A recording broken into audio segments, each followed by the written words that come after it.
You ask Tiger to solve. This deals with linear equations with one unknown.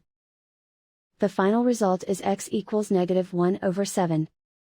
Let's solve it step by step. Simplify the expression. Simplify the arithmetic.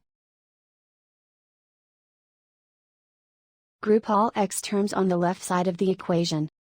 Subtract x from both sides. Simplify the arithmetic. Group like terms. Simplify the arithmetic. Isolate the x. Divide both sides by 7. Simplify the fraction. And so the final result is x equals -1/7.